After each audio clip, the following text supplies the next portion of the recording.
À la fin de la Deuxième Guerre mondiale, l'Europe a faim. Elle va relancer la production de denrées alimentaires sur son territoire.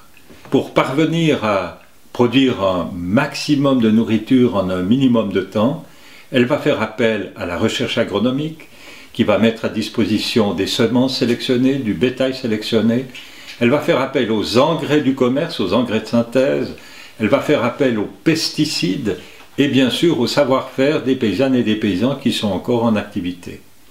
Les rendements augmentent.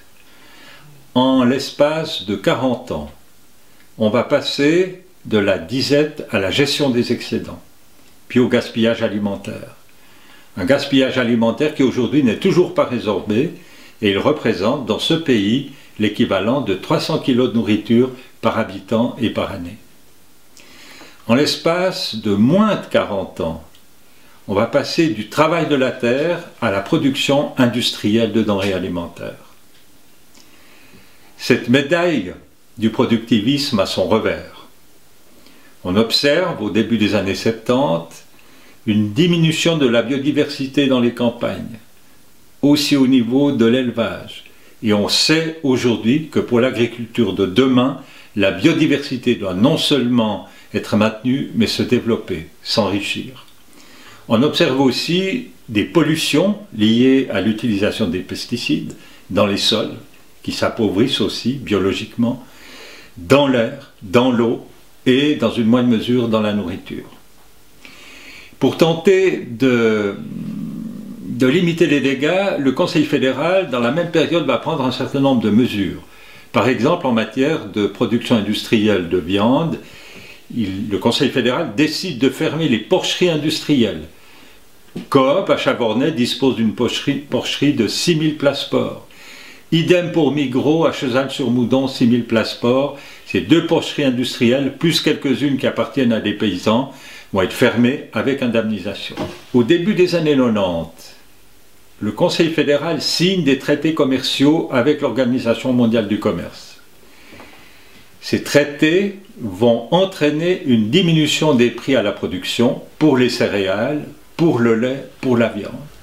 L'autorité fédérale est autorisée à développer des paiements directs avec des prestations écologiques requises pour tenter de compenser la baisse des prix à la production.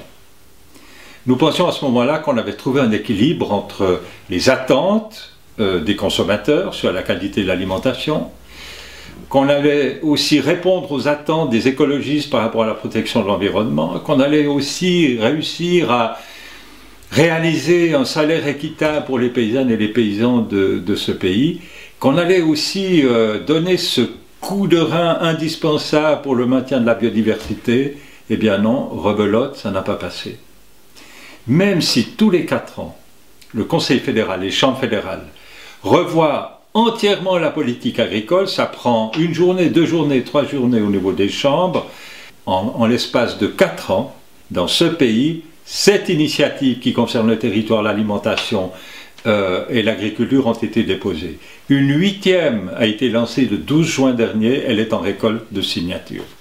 Ça signifie qu'on n'a pas encore réussi la transition indispensable vers une agriculture de proximité, une agriculture écologique. Le 23 septembre prochain, le peuple suisse va être consulté sur 2 initiatives.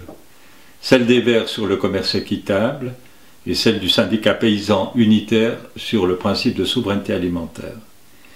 Pour le commerce équitable, les Verts disent « ce qui est importé doit correspondre aux exigences suisses de production ».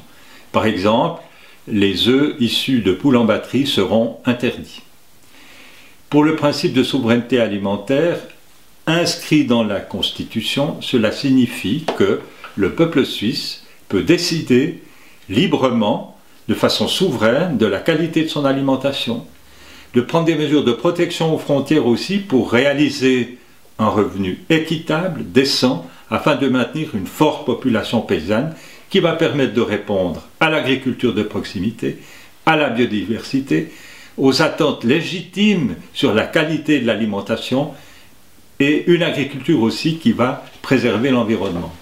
Si ces 2 initiatives passent, ce sera déterminant pour l'avenir et s'orienter, je dirais définitivement et durablement vers cette agriculture que nous souhaitons tous, qui rémunère équitablement les paysans, qui répondent aux attentes des uns et des autres, notamment sur la qualité de l'eau, la qualité des sols, la vie sur terre.